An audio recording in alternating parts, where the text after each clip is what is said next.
In this video, I'm going to walk you through the steps for completing the custom functions assignment that you have. We've first talked about this in our last class period, so I'll review some of those steps as we go along. If you look at the hashtag lines, these are the lines that give you the instructions for what you're supposed to create in that particular line. So we start off and it says, create an intro using a drum track for measures 1 through 4. So to start off with, I'm going to double click on the word loop to highlight this. And then I'm going to go into the sound library and select drums. Now, if you want to sort by artist or genre, you can do that. Or you can just go through drums. And I think for the intro that I'm just going to I think I'm just going to use some snaps. And since this is drums, I know that later on I'm going to put my drums on track 3. So I'm just going to put this on track 3. And if I want this to start, it says here measures 1 through 4. So I'm going to start at 1. Now remember, this is the tricky part. If you want it to play measures 1, 2, 3, and 4, then we want it to end when it gets to track 5. So to play 1 through 4, we're going to end at 5. Now, that should give me that 4-bar intro.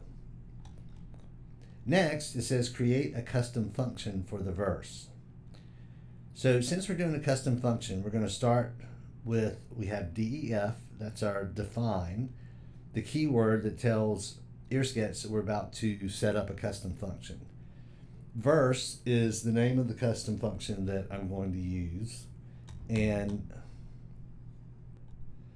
now, after we give the custom function a name, in the parentheses, we have to let it know what parameters or what data that we have to provide to it in order to run the function. So we're going to give it a start bar and an end bar.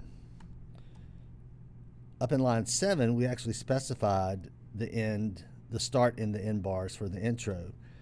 For the custom function, we don't want to give it a specific number. We want to give it a variable because those numbers are going to change as we bring our verse, as we repeat our verse, and as we repeat our chorus. So now I want to set up the melody of the verse. So I'm going to double click on melody, and then instead of drums, I want a melody instrument, which is going to be like maybe a vocal, could be a keyboard or a synthesizer. If you want to filter it by artist, you could do that. So I'm going to go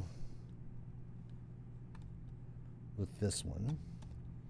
And because it's the vocal, I'm going to double click on track and assign that to track 1. Now, the start and the end bar, I want to leave these variables because when we call the custom function later, when I type in the numbers below, the custom function is going to fill those numbers in up here as variables, and then EarSketch will assign those variables to each of these lines. So leave start and end just like it is. Next, I'm going to go to the bass, go back to my instruments. Bass isn't listed, but I'm going to click on synth because sometimes we can get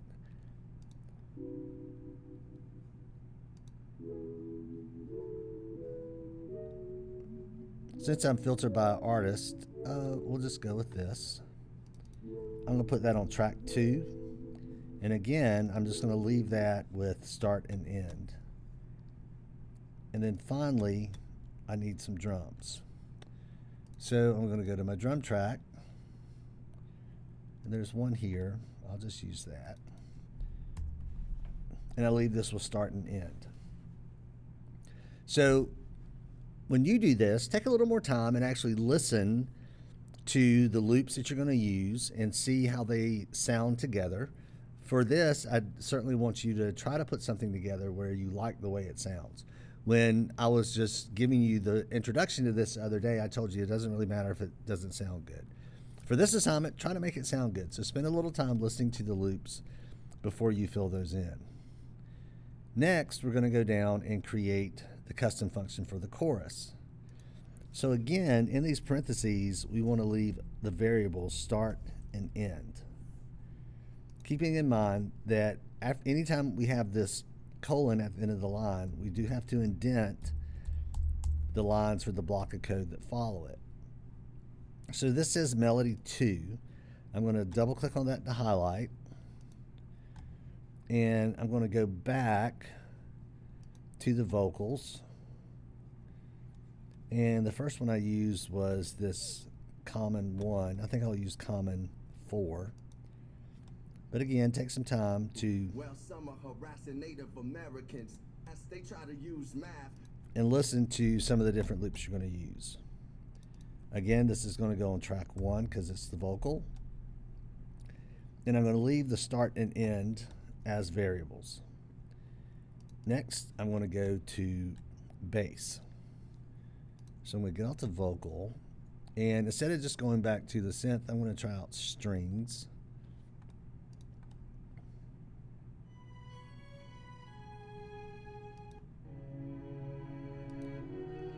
And I like that. This is going to go on track 2. And again, leave the variable start and end. And then finally, drums 2.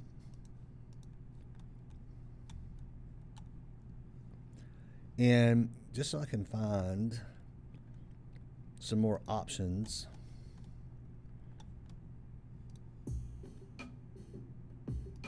to give me some variety, and the drums are going to go on track 3. So, and anytime again in the video, pause the video and go complete these steps. But now we have our custom function set up for our verse and for our chorus.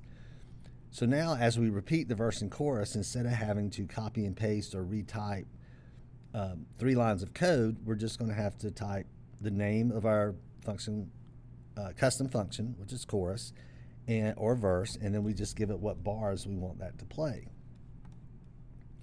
So the instructions say get the verse and chorus to alternate every 4 bars, starting at bar 5 and ending at bar 21. So here, to do that, I'm going to type verse first, add my parentheses. And so it says in the instructions, I want to start at bar 5, because remember, we have an introduction at bar 1. So the verse is going to play bars 5, 6, 7, and 8, comma, which means I want it to stop at 9. Then I want the chorus, parentheses, it's going to start at 9, and it's going to go 9, 10, 11, 12, so it stops at 13. And if you get the hang of this, you can go right ahead to finish this out. The verse comes back at bar 13, 13, 14, 15, 16, so it ends at 17. And then I'm going to bring the chorus back, 17, 18, 19, 20, so it's going to stop at 21. Now, at the end here, it says make the 4-bar intro return to play at the end for measures 21 through 25. So one of the things I could do is just come up here, highlight this line, copy it, come down here, hit return, paste. But this time I'm going to have it go start at 21 and stop at 25. Now, if we've done all this correctly and we click run, you should get a result that looks something like this. The unconditional critical mission, listen to the indivisible mystical, it was meant for you and meant for me infinitely. Even been to prisons to visit you, ask what would Christians do as they try to use math to quantify you. In 2005 you save lives, not about you. I know you in the mouth of a smile saying I do. The most vital is how I describe you. The unconditional critical mission, listen to the indivisible mystical, it was meant for you and meant for me infinitely. Even been to prisons to visit you, ask what would Christians do as they try to use math to quantify you. In 2005 you save lives, not about you. I know you in the mouth of a smile saying I do. The most vital is how I describe you.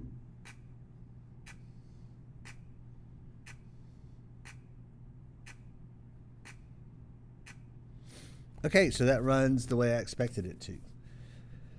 And if we were in a DAW, there's some things we could do to kind of make those transitions work a little better. But for the purposes of understanding how to create custom functions, this will work. So at this point, if we're at the end of class, you're going to click Share, then click Share Current Version, and then click on the blue clipboard to copy the link, save. Then you're going to return to the assignment in Google Classroom and paste that link into the Google form to submit the assignment. Now, if you have some time left in class, let me show you some additional things you could do to make this maybe even a little more efficient.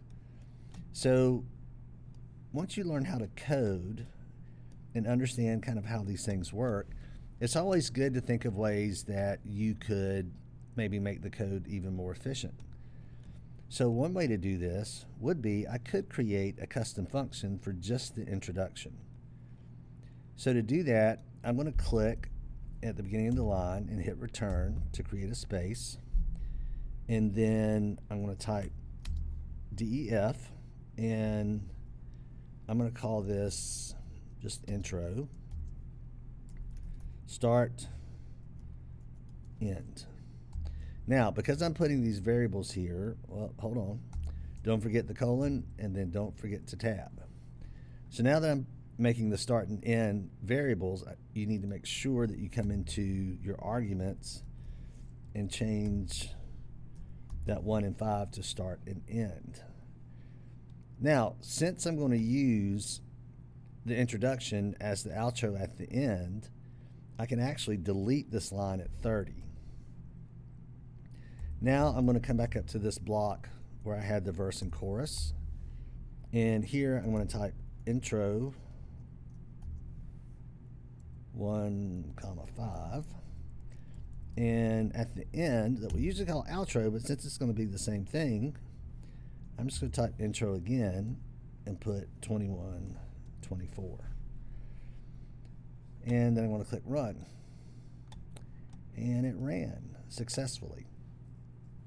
So even at doing it that way, it makes it a little more efficient because it's one less line I have to include at the end.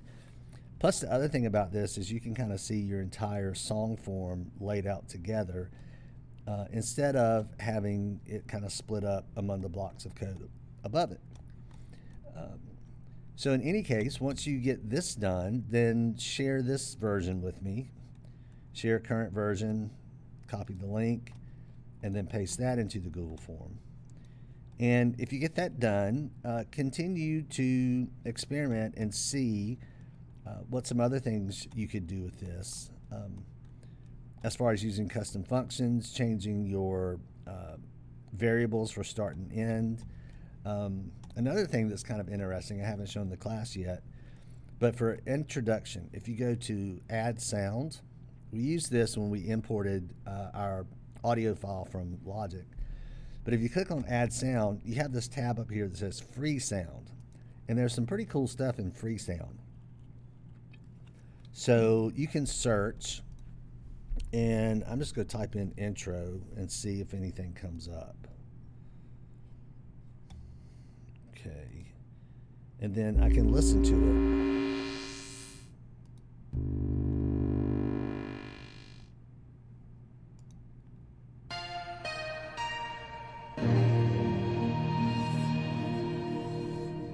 And as I scroll down, there is, there's a lot of options that came up.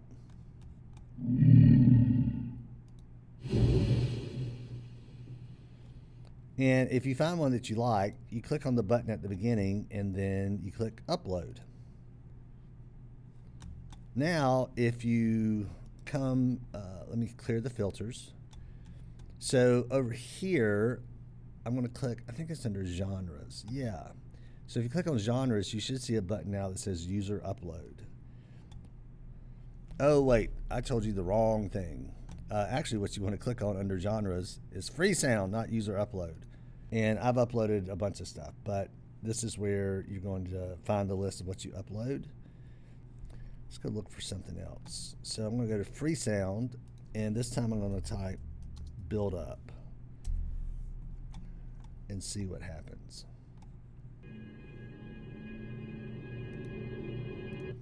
It takes a little longer than I'd like.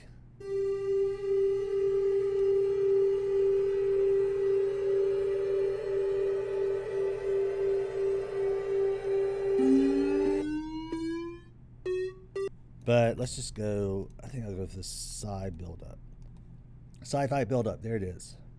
So yeah, I did have that uploaded already. And then I have my Tiger sound over here. So once you upload these, anything you want to upload from Freesound, then I could come back and add this into my intro. And let's see, let's do the sci-fi build up. And I'm gonna put it on track 4. And I'll do start, end. And let me add that media.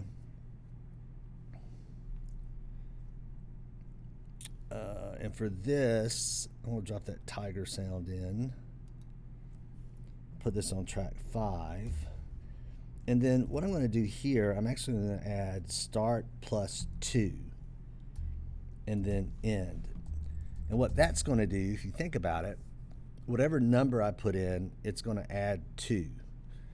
So instead of this starting at bar 1, it should start at bar 3. Because if I enter the variable as 1, it should be 1 plus 2, which would be bar 3. So that's the theory. Let's see if it works. I'm going to click run. And yeah, it looks like it worked. Notice down here, this is stopping before I really wanted it to. Let me see what I did. Oh, I want it to go to bar 20, end at 25, not 24. There it goes. And let's check this out.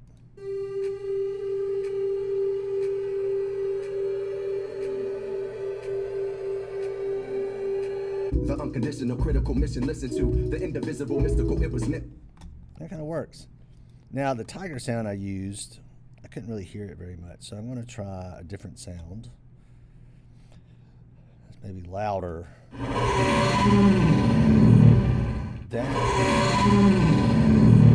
That is pretty loud, so let's see how that works if I run. Okay.